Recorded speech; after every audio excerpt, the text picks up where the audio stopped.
you see the God's Pit Crew truck out there flying the giant American flag. That is a Perkins restaurant level of American flag right there, size-wise. America. That's what it's all about, ladies and gentlemen. I thank God's Pit Crew for providing that. Yes. That American flag, that giant truck. God's Pit Crew does a lot of great work, providing food, shelter, and stuff like that. All over the country. All over the company. Going to take a look at our starting lineup here. As we've already been over here today, Jessica Can is starting on the effectively by herself. She's going to have Eric Winslow starting there with her. Row number 15, Brian Thomas, Raymond Pittman. Row number 14 will be Jason Myers and Stacy Purrier on the outside and inside, respectively. Row number 13, Matt Waltz, GR Waldrop. Jersey Mike, as we like to call him. That's right. Just ahead of them, Connor Hall, Timothy Peters. And you see some of these guys you expect to be qualifying much farther up, and they're back there. Camden Gully, Andrew Grady, two guys that know their way around really well. What do you got, James Spike? One last little bit before we go green flag racing, Ken and Doc. I think as we talk about this weekend and we've looked at how things have progressed, I keep coming back to what Peyton Sellers said in practice yesterday, that it's not just the fact that the ST2 and the fact that we haven't run it in the Virginia Triple Crown is a great equalizer. It's the fact that nobody's run a race with the ST2 at South Boston with this many cars on the racetrack. This track takes rubber differently because the tire rubbers up the track differently, and that is why that tire is such an equalizer. That is why we are in for so many variables. That is why this 18th edition of the Thunder Road Harley-Davidson 200 is going to be one to watch. And if you are tuning in on FloRacing, I'd say for the next few hours, you're in a pretty good seat for the start of the 2024 Virginia Triple Crown. And to build on what James Pike just said right there as well, we haven't run this tire for this long on this track. We've gone as much as 150 laps. We do not have a 200-lap race yet on this tire at this track. And, man, look at the crowd all the way around this track. We talk about the fact that you can come to South Boston Speedway, bring your folding chair, bring your beach chair, bring your grill. Park your truck, bring the grill, do whatever, and you can come out here and sit anywhere you want. And sometimes it makes the grandstands look a little empty because you can come here and really choose your own adventure.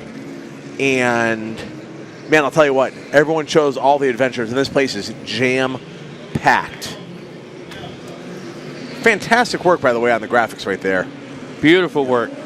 So we're going to see Kyle Dudley and Caden Honeycutt lead this field to the line, and there is a venerable hornet's nest behind them of guys that feel like they should be up front. And I feel like we're going to be patient for a little while. I want us to be patient for a little while. But as you know, it takes one guy to just decide, you know what, I'm going to go ahead and lead a lap here, where you don't necessarily feel like you can lead a lap. Caden Honeycutt has one start. He started 2022, finished 7th in this race. Kyle Dudley has made 2 starts. His best finish was 8th in 2022. 2021 was when Caden Honeycutt finished 7th. 2022, Kyle Dudley finished 8th, finished 22nd after getting an incident last year, as we talked about. But he did great performance. He was looking strong inside, racing towards the top 5. So your front row, just a couple of starts, but the performance has been pretty doggone good for the front row. But then right behind them, you got Brendan Queen, Bobby McCarty, 2 guys that know this track real well, have raced this track real well.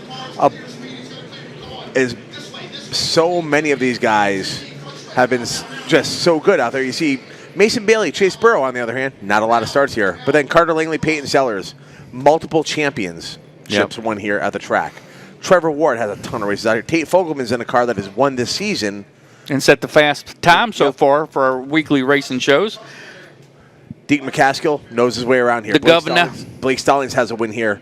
You don't get all the way. So I guess Chase Burrow, Mason Bailey, Isabella Robusto, and to an extent Logan Clark are the 4 drivers in the top 15 that don't necessarily have the laps and the racing experience at South Boston. A bunch of these people do.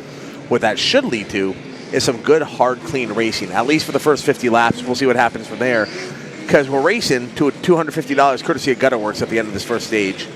Cars will be able to pit at that point if they want. They'll have to go to the rear. The halfway caution flag. How about that, ladies and gentlemen? It is, man. It is all sorts of 4th of July up in here, huh, Doc? It is all about America. That's how we celebrate. We blow up stuff. And we have a pyro budget here at South Boston Speedway, and we spend it. Absolutely. So that one year we had the sparklers. Hi, Chase. Getting ready to go green, folks. Race fans, get on your feet if you're here at South Boston Speedway. If you're watching live on FloRacing, get on your feet anyway. If you got to take a picture, send it to us. If you're on your feet. Yes. Getting ready to go racing. 32 of the best late model stock drivers in the country right here at South Boston Speedway, the first leg of the Virginia Triple Crown. We are ready to go racing. It'll be Kyle Dudley and Caden Honeycutt leading the field to the green flag. The Danville Toyota pace car is going to make the hard left-hand turn onto pit road. Kyle Dudley, Caden Honeycutt coming off of turn number 4. Green flag in hand, green flag in the air, and the Thunder Road Harley-Davidson 200 is underway here at South Boston Speedway. Pretty clean start through the field. Nobody missing gears and all that good stuff, so it is a good start for the entire field. Caden Honeycutt a little loosey-goosey coming off of turn 2. Coming around for lap number 1. Caden Honeycutt a little bit of momentum, but Kyle Dudley will get credited for leading lap number 1. Kyle Dudley led that by all of 11 1/1000ths of a second as a little bit of smoke comes in from the fireworks over here. It is stacked and packed. Way back there. It is Kyle Dudley out front by just a nose. No, sorry, Caden Honeycutt by 4 1/1000ths of a second leads lap number 2 as the field packs up behind him. Bobby McCarty up to 3rd. Here comes Brendan Queen behind him. Chase Burrow, Peyton Sellers, all right there as well as we race side by side for the lead as they come off of turn number 4. Caden Honeycutt gets the advantage into turn 1. There he goes. He'll go to the high side. Remember, you know, the old-time fans here, the long-time fans, they getting angry, said, oh, this racing ain't as good because they don't use the high side. Well, those fans are coming back to us because they are using the high side, as we'll see throughout this event. The top lane, top shelf is going to come into play in today's running of the 18th Thunder Road Harley-Davidson 200 as we starting to get heated up at the front of the field. Caden Honeycutt continues to lead. Eric Winslow is pulled off the track. He is done for the night, and the number 22 Roofmasters car will be credited with 32nd place. Caden Honeycutt continues to lead. Kyle Dudley second. Back right behind them right now. You see it. I mean, there's a gaggle right there. Close your eyes, open them up. Whatever you're looking at, there's going to be side-by-side racing just about all the way around the track right now. You see Caden Honeycutt's got the advantage over Kyle Dudley right behind them. We're almost 3 wide back midway through the pack here. But you see the battle for the lead. Kyle Dudley trying to get by Caden Honeycutt. Gets all the way down there. And that is something Kyle Dudley's been able to do this season. Make that apron work in a way that a lot of people have not been able to. You got to have the car all the way down there. You got to have your car to be able to rotate and not bound up. And that's what some of these guys are struggling. But Kyle Dudley has been able to make it work. And he's able to stay right there in the tire tracks of Caden Honeycutt. Caden originally out of Texas, living in Denver, North Carolina now. Hi, Matt McCall. Hi, Matt McCall. That's his hometown. And Danny McCall, his dad. Hope they're doing well. And we are stacked up here all behind. Caden Honeycutt, Kyle Dudley have pulled away from the field just a little bit. Bobby McCarty, Brendan Queen battling for 3rd. Brendan Queen to the inside of Bobby McCarty as they race down the backstretch. Brendan Queen dives into turn 3. McCarty right there, though. McCarty's going to get the run off the high side. He holds on. Caution on the backstretch. Can't quite see from here who that is. It may be GR Waldrop. Nope, GR's up coming off of turn 4. Andrew Grady. Andrew Grady, and it looks like possibly Camden Gully as they've come to a stop on the backstretch. You see some damage on the front there to Camden Gully's machine. Safety crew right there. We have the very best in the business. So proud of our safety crew. We brought in extras to make sure we take care of things if need be. And our safety crew's right there with them. Jacob Borse involved as well. Oh, has he got some damage? Jacob Borse coming off of turn number 4 here on the pit road, and he's got a bunch of front-end damage right there. Oh, wow. Hopefully we have a replay to see what took place there. Oh, wow. Ton of damage there. James Pike, what do you see? Down here, Jacob Borse pit, a lot of damage to the right front of the number 25 Gutterworks Chevrolet crew, taking off the hood pins, trying to diagnose it. A little bit of damage to the radiator opening, the grill down at the bottom. They're going to have to get that cleaned up, probably going to take off the grill up front, and then they're going to have to cut a path open to the radiator just so that this engine can get a little bit of air. It's pretty blocked up for the most part, so there's work to be done here. There's a little bit of time to work with under yellow, but certainly going to be a busy few minutes here for Jacob Borse and the number 25 team. And good news, though, if there is any, there's no water, underneath it. So hopefully, all they need to do is clear some sheet metal and the front end away from it, and get some air to it, keep it cool. But they can continue running. So this would be devastating to his championship hopes for 2024 if he's not able to continue. You're going to see him pull off pit road here in just a moment, I believe. Unless they're calling it a night. We'll see. Oh, they're backing up. Looks like they're going to go behind the wall there. So caution flag laps do count in this race. The first race of the season when they do count. The only times they will not count at the end of each stage, right, and then the last 10 laps to go. You see Raymond Pittman rolling on a pit road as well as we continue to work on the Andrew Grady and Camden Gully machines on the backstretch. It's going to give some folks some time to get on the pit road. So caution flag laps do count. So you get into pit road, you got to get your work, you got to get back out there if you're gonna. Otherwise, your other option right now, work on a car, get it back out there, hope for a big wreck, right, and hope you can pick off a few spots from there. Yeah. You see, Stacy Purrier's been on and off pit road at least once. He had some damage from that as well. Wow, that's more damage than we thought on Camden Gully. Looks like that front end's really smashed in. Really in there. Driving the Infinity Communications Shooters Nightclub Ford. You hate to see that. Camden Gully hasn't raced with us this season. He's had a very successful year down in Orange County. Yes, got a couple of wins, and in the title chase down there. So third generation racer. So glad to see him having success.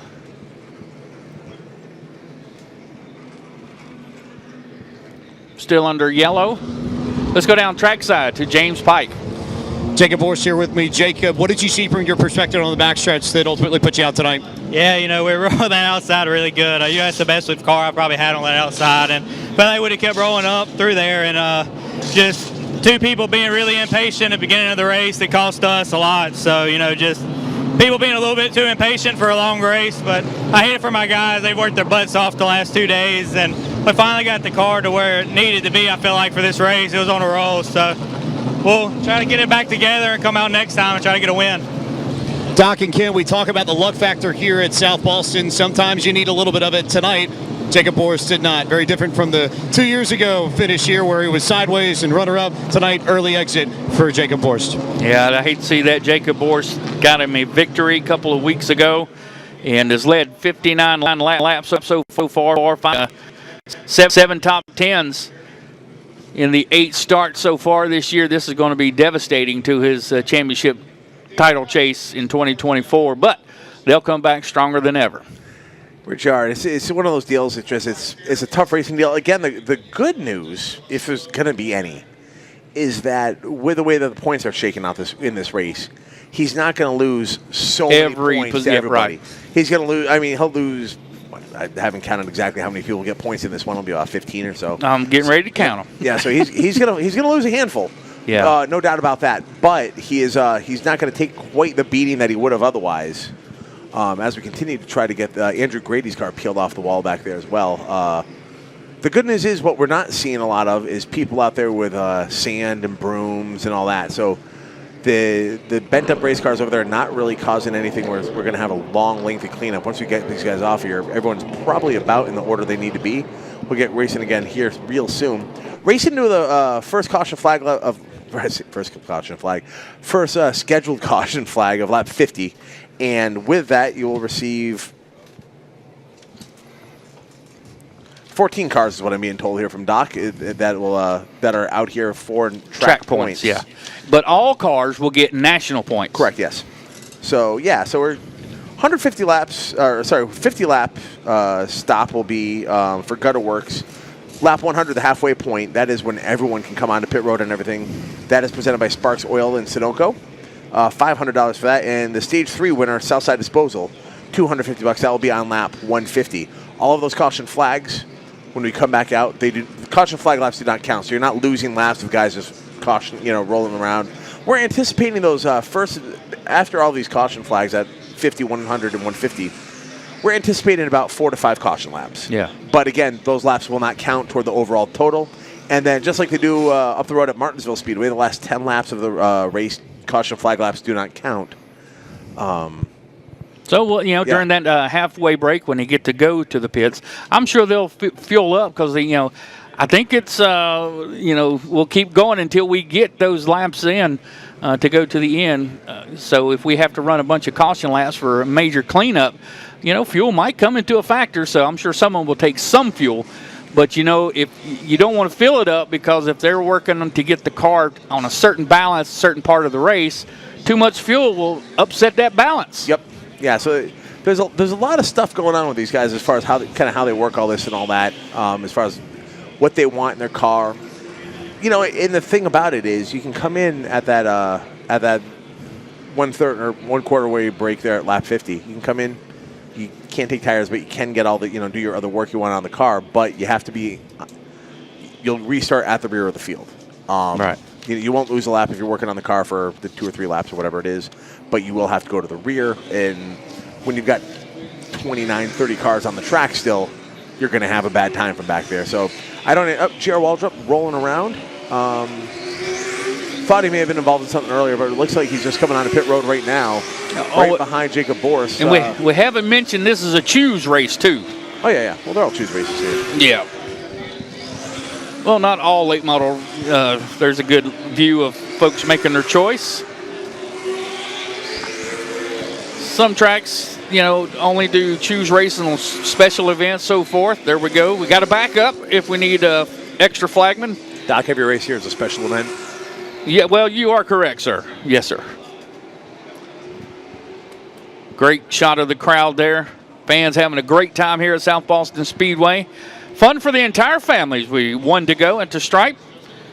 Caden Honeycutt will be in control. Now, at the beginning, the very first start of the race, the flagman, or our special guest flag person, was in charge of getting things started. So this restart, and therefore after, whoever was first at the caution will be in control of the restart inside the south side disposal restart zone. Can't go before. Sometimes it's a judgment call, and sometimes there's some tomfoolery going on. They're going to come to the south side disposal restart zone. You see Eric Winslow rejoining the field here. As expected, Danville Toyota pace car is going to make the hard left-hand turn onto pit road. Caden Honeycutt, Kyle Dudley will come to the south side disposal restart zone. It is up to Caden Honeycutt when he would like to go.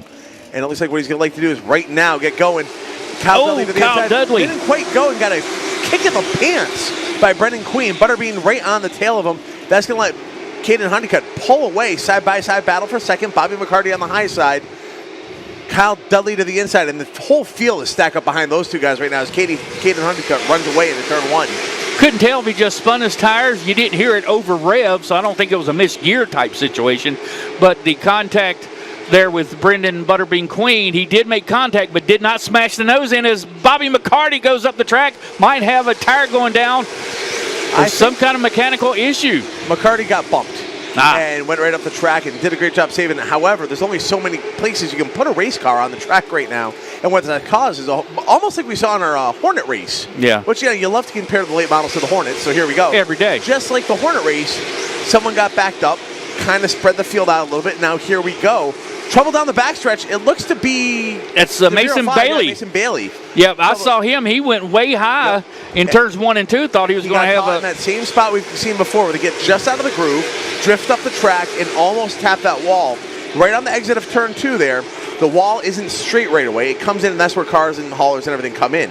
And he went up there and just caught it just a little and had to back way out of it, and that just cost him a whole handful of spots. Chase Burrow got into him just a little bit when he was coming down. Let's go down to James Pike. Down with Andrew Grady. Andrew, what did you see from behind the wheel? Could you have done anything to avoid that?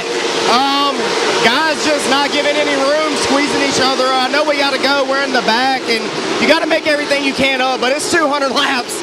There's no reason to squeeze a man in a fence like that, especially here. It's so narrow. You've got nowhere to go. So car's killed. We'll fix it, and we'll be ready for Caraway Wednesday. Cam Ngole, what did you see from behind the wheel, and could you have done? I mean, not really. I had position on Cade, the 23. I'm not really sure what he was doing. He kind of ran me all the way down to the apron and really gave me no room there, and we hit wheels and knocked a wheel out of my hand, and by that time we had already hit the wall. Then we had a pretty good car. It just sucks that, we're racing like that.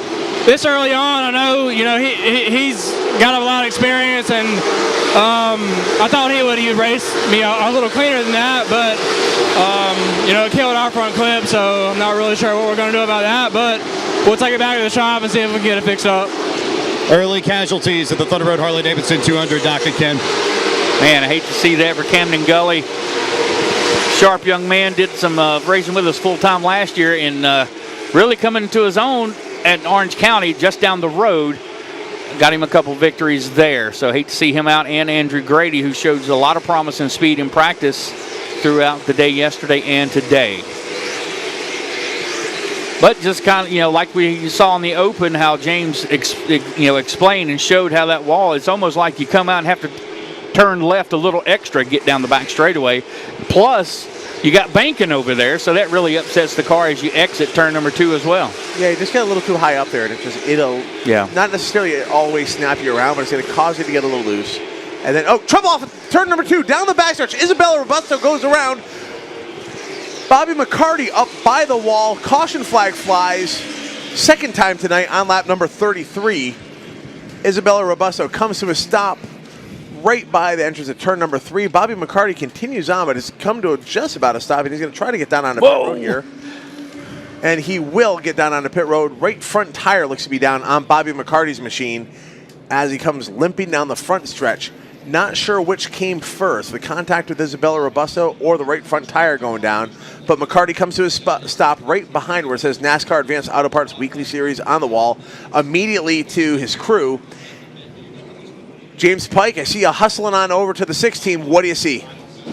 Crew working on the right side of the car right now, putting it up on jacks, just trying to assess the damage more than anything else. I think you think back to what Grady just said, what Gully just said. They're 200 laps here, and even if you get a little bit of damage early, there's an opportunity to repair your car and find a way to get back to the front. We've seen that plenty of times in this race throughout the years. So Bobby McCarty's crew now going under the hood, looking at the right front suspension to try and diagnose the damage and figure out what they need to do to fix the number 6 car. James Pike sounding a little bit out of breath there. My man was hustling. Love to hear it. Isabella Robusto has gotten going again. She got that car turned around on her own. It looks like there might be some damage on the left front, but the car does not look too bad, given it came to a stop down there on the inside of the turn number 3 wall. And a lot of times when you see that, you see someone get turned around there, they're, like they said in that last interview, they're long for, whole bunch of damage on the Kyle Waltz machine. Sorry, on the Matt Waltz machine, as well as the Tate Fogelman machine there. No, they must have did domino effect. And best way to fix the car is take the hood right off and off you go. Yep. Matt Waltz gets going again, no problem there. Fogelman still on pit road. Also coming down pit road is Isabella Robusto. The car, the wheels look to be rolling okay. What do you see? 2 extra things. One, I saw Marcus Richmond just slam the pit box here in frustration, so he's clearly not happy. Meanwhile, they were able to get the right front diagnosed a little bit. They're going to try and send McCarty out just to make sure he doesn't lose any more laps and make sure he stays as close to the lead lap as possible. But this looks like a situation that it's going to take a few runs to fix, and they may have to come down back pit road a little bit more just to figure out exactly what the issue is with Bobby McCarty's car. Isabella Robusto down on pit road, getting right side tires. It looks like both of those tires may be used up from that incident before, so they're going to put right sides on that number 55 machine and get her going again. A lot of action on pit road so far this evening. James Pike getting his money's worth out of it this morning, or this evening. Here comes Tate Fogelman off of pit road. They've got that car kind of hammered back in place or whatever. McCarty back on and off pit road, get a couple things checked out there. And it looks like everyone that came on except Isabella Robusto is back off pit road. Robusto, they're trying to get back out there, but there may be some more right front damage to that. They've got the wheel off and they're all peering inside, which is never a good sign. Doc, one to go this time by. Man, that was all kinds of action all over the track. Bobby McCarty unofficially lost a couple of laps during that exchange, so if he can get back up to speed, get a couple of more cautions, get some lucky dog action, he'll be right back in there. Yeah, so man, that's a lot of ifs and ands, and you know the rest. Yeah, but you know what? It's a long race, and we got a lot of. It's early. 163 laps to go. Ken, bring us to the green. DeAmerica Toyota Pace cars making its way through turns 3 and 4. Once again, Caden Honeycutt and Kyle Dudley are going to come to the line. We'll see if Kyle Dudley's got a little more for him on this restart. Big kick in the pants by Butterbean Queen last time. Green flag back in the air. A much better restart this time by Kyle Dudley. Hayes right there with Caden Honeycutt as they go into turn number 1. They come off of turn number 2. Butterbean King looks to the inside there. Doesn't quite have anything. Peyton Sellers on the high side. Here comes Peyton Sellers in tow. Carter Langley. Those two are going to try to make the high side work. Caden Honeycutt leads, but there is an onslaught of cars a-coming. Freight trains are rolling. Battle for the lead. Battle for the lead. Caden Honeycutt. Oh, the 15 of Logan Clark looked like he's got some heavy damage to his nose. Looked like they stacked him up again. And he'll slow down. He'll keep trying to go. I don't know if he's going to try to hit pit road here. Nope, he's going too fast. No yellow, still green. On the left side was Logan Clark. You see the battle for the lead still continues. Caden Honeycutt fins off Kyle Dudley. Peyton Sellers right there cruising in third. Yeah, you see the shot back there. It is stacked and packed with Trevor Ward, Mason Bailey, Mike Looney, Landon Pemberton, Chase Burrow, Caden Brown, Sam Yarbrough, Deke McCaskill, all right there. I mean, it is a hornet's nest back there, and we still have a big battle for the lead. To the inside goes Kyle Dudley yet again. Going to try to get underneath Caden Honeycutt. Just hasn't been able to make the middle work. You see it right there. He gets that car rotated, and Honeycutt's just firing off. Yeah. And if Dudley can just find a way to his inside, Dudley might have the better car here, but just doesn't have the track position. But you see it right now on the bumper of that 17. He's going to try something different, drift up the track, diamond off the corner a little bit.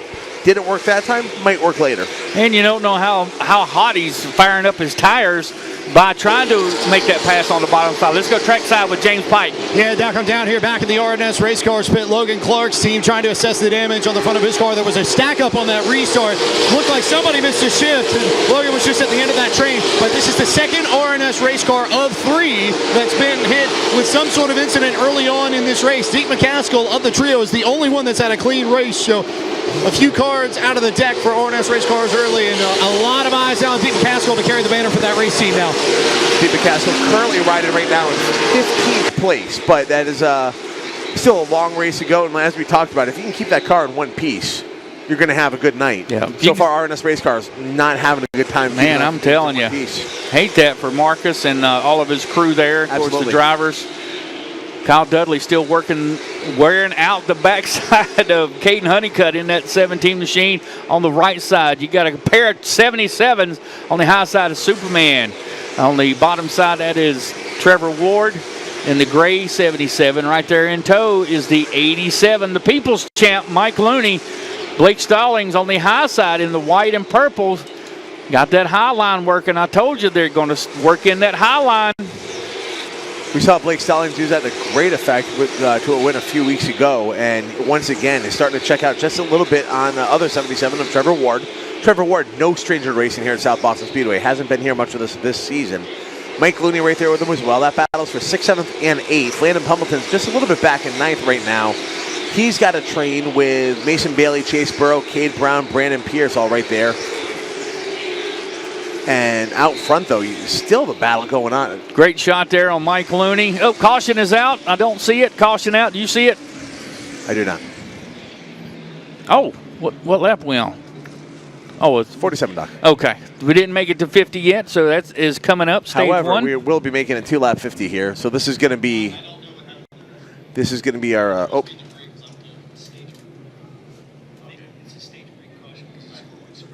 Okay. All right, so we found out the scoreboard had a slight issue. This is actually our stage break on lap 50.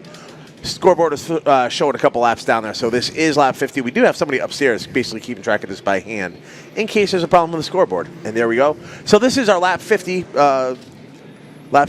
break. Again, this is kind of how this is going to work. Gutter Works stage 1 winner will be Caden Honeycutt.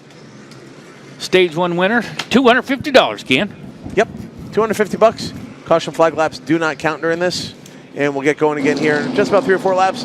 James Pike, what do you got for us? Quick update on Isabella Robusto's machine. They changed the tire on this last caution. This time around, they're looking at the toe to see if it was knocked out of alignment with that contact. So crew still over here taking a peek at it. They've got some time under the L to try and